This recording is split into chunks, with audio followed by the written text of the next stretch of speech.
Welcome to Artifact. I'm Eric. And I'm Lorraine. In the new movie Sorcerer's Apprentice, the sorcerer knows he's finally found his protege when the boy tries on the sorcerer's ring. And it fits. This simple act hurls the young hero toward his destiny, a life of breathtaking adventure. But if that theme sounds familiar, it should. It's a common one in mythology throughout the ages. Take, for example, the Greek story of Theseus, who was the only one strong enough to move a rock his father Aegeus had placed as a challenge. Well, there's also that story that I read in Norse mythology. It sounds almost the same. Of Odin and Signy. Mm-hmm. But do you know the most famous story of a hero finding his destiny? I think I do. I think you're talking about a man named Arthur and about his sword called Excalibur.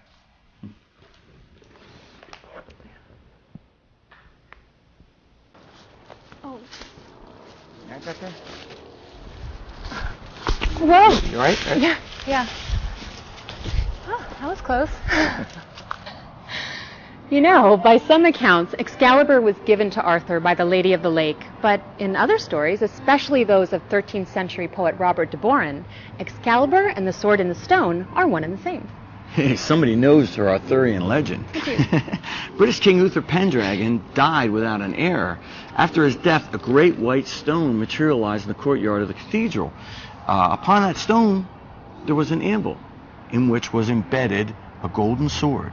The inscription on the sword read that only the heir to the throne would be able to remove it. So it was quite the surprise when little orphan Arthur accidentally pulled the sword from the stone. His destiny was sealed at that moment, and the legend that began that day lives on even now. Of course, this is all conjecture. There's very little physical evidence that there ever was an Arthur, let alone a sword named Excalibur. I knew you were going to say that. Come on. Why do you have to be a spoiler like that? You know, I love this story. Lack of proof of Excalibur has brought us out of the fields and into the tunnel. Nice going, genius. You're the genius. Listen, I know I have a genius IQ, but that doesn't mean I can see in the dark. Do you think you could help me with this flashlight? Okay, here it says that on his deathbed, Arthur ordered that Excalibur be thrown into the lake, and a disembodied hand reached out of the lake and caught it. Oh. And I know when I was studying the Grail, I read that Chrétien de Troyes wrote that Gawain, favorite of Arthur, carried Excalibur with him wherever he went on his adventures. But this seems really strange to me, because I read that it was destined that Excalibur should never leave Arthur's side. Shh, they'll hear us. Who will hear us? No one. Power's back on. You scared me, Professor. Let's get out of here. Well, since it seems to be our destiny to check out the story of Excalibur, I just want to say something here. Yep, here it is. Take a look. Oh, my goodness. You're kidding. It's there. Well, it seems like it's our destiny to head to Tuscany, where in the small chapel there's a real-life 12th century stone with a real-life 12th century sword sticking out of it. Right, and some real-life questions to be answered. You got your passport? I'm ready. Let's go check out this artifact. All right.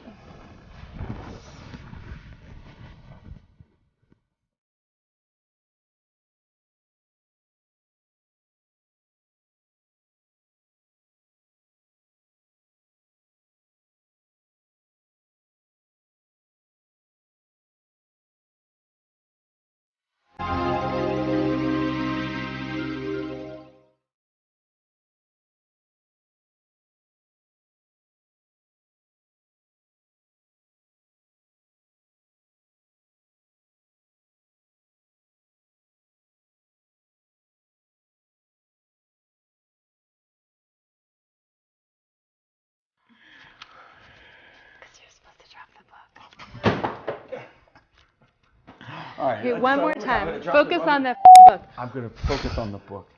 This book has had it.